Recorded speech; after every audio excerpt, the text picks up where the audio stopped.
You're listening to The Greg Kelly Show.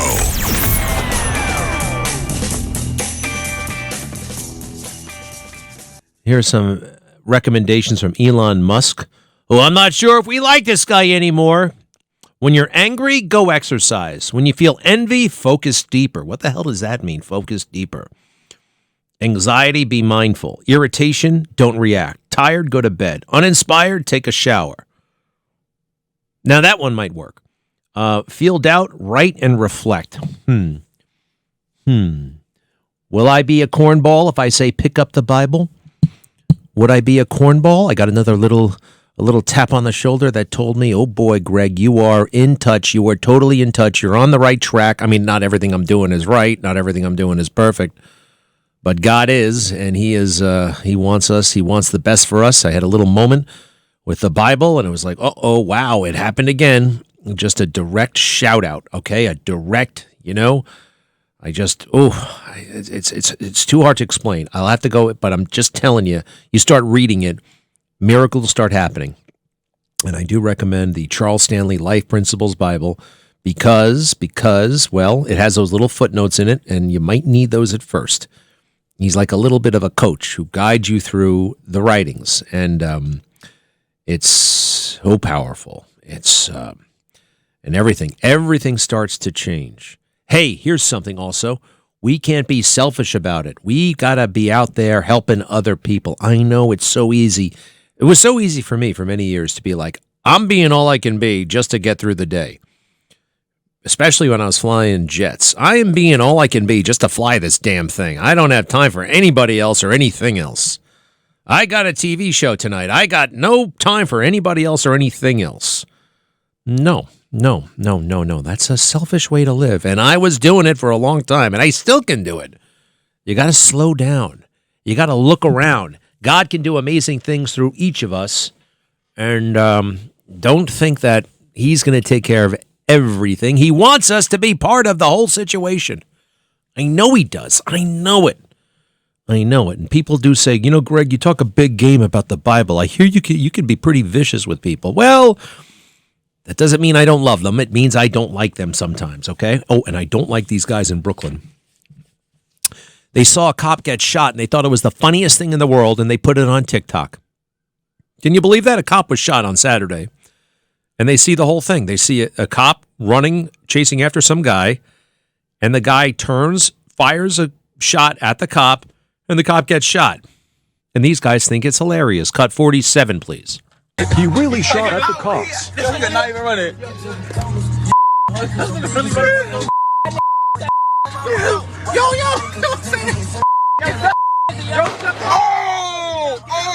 Oh, damn, man, he got you, bro. Whoa. You see, they're just having a grand old time.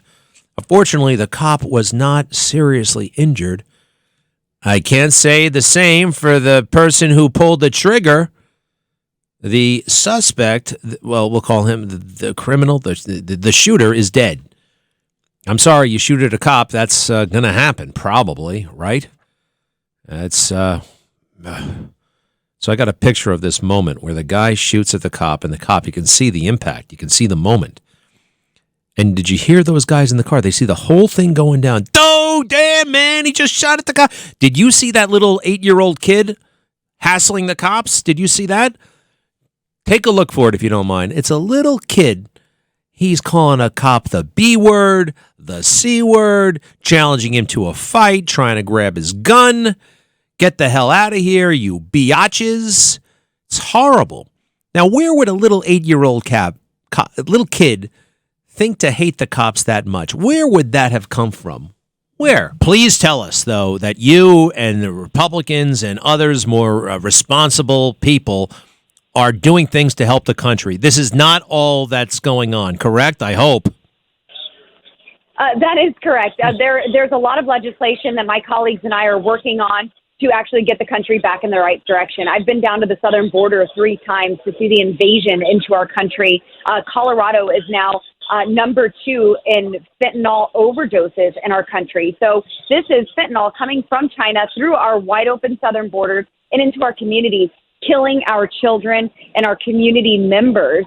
And so we are taking action against that. And and really trying to take back the House so we have the authority to put it into action rather than just talking about it and exposing what's going on. But I think we've had a lot of successes even in the minority. I was happy to take the lead on getting rid of the 1984 Orwellian Ministry of Truth, that Department of Propaganda that was put forth by Secretary Mayorkas to silence the American people's speech.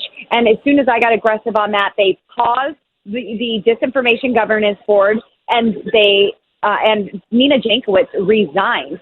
So, that's one victory that we could point to where freedom of speech was saved, but there's a lot more that we are working towards when it comes to our energy. I serve on the Natural Resources Committee, and we are pushing to get America energy independent again, and certainly energy dominant. Instead of begging our adversaries for more oil, begging OPEC, we need to rely on the American roughneck.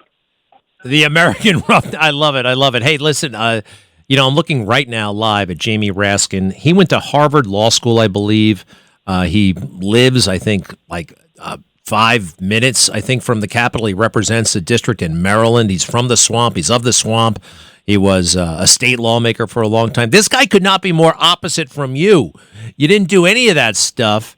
And I think you are more in keeping with what our founding fathers had in mind. They did not want a bunch of technocrats in Washington, permanent ruling class, did they? They were thinking, I think, more about people like you. Am I onto something?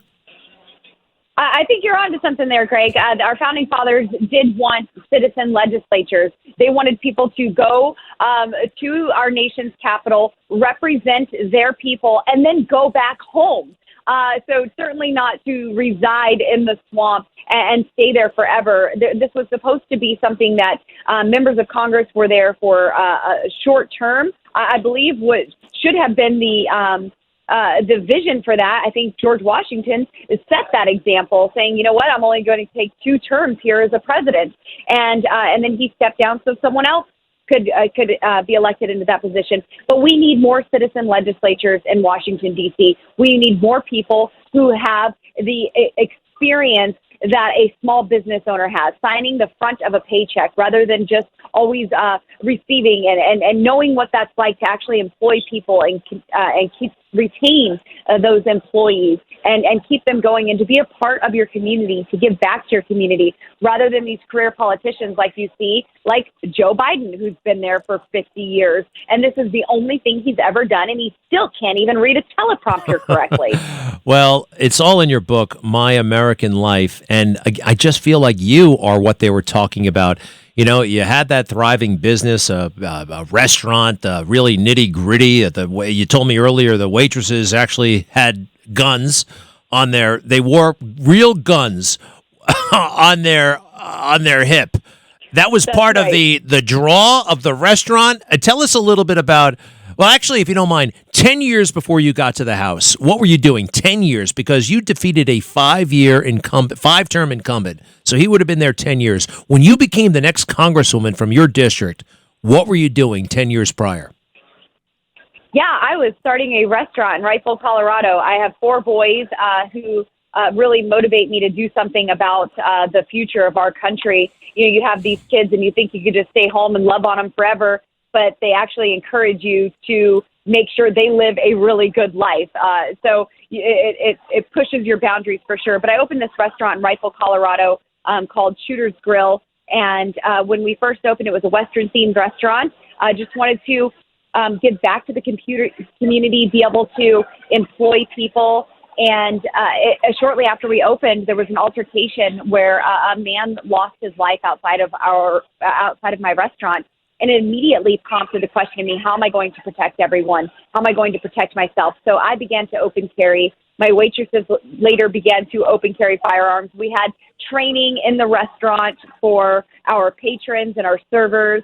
It was great team building. But this became something that people from all over the country would stop in to see the waitresses open carrying firearms in the restaurant in Rifle, Colorado. And, you know, we had some amazing experiences with Shooter's Grill, met a lot of amazing people. But really, I think this fire for justice and our republic was ignited during that time. I wanted the Constitution to be more than just decor on my wall. I wanted to know it and understand it. And when I began to study it, I fell in love with it, and I saw how far politicians had gone from the original vision that our founding fathers had for our country. And I want to do what I can to restore that. Well, I love it, and we know where to go when we're in Rifle, Colorado for great food and interesting decor and all that stuff. Hey, is there anybody on the other side of the aisle? Like, you know, there are tremendous differences. We hear about them all the time. We know there are,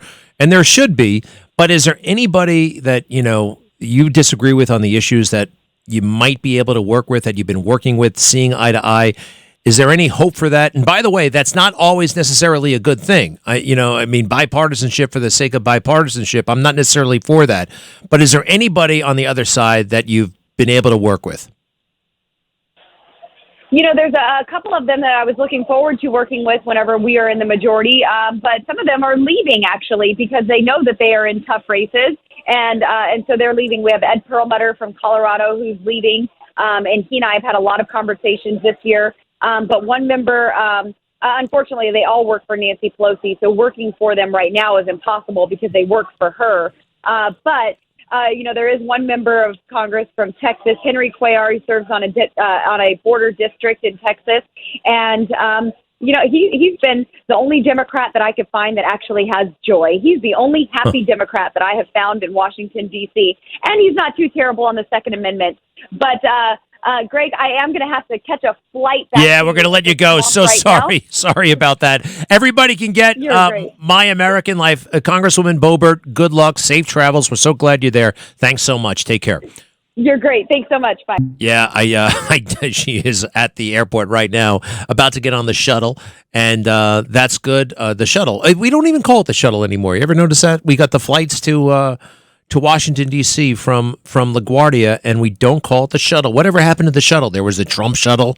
There was the Delta shuttle. They don't call it the shuttle anymore. So I just downloaded her book, My American Life. You know, she's in her mid-30s, and I think there's a damn good chance she's going to be president of the United States someday. I really do. And that was kind of cool. You're listening to The Greg Kelly Show.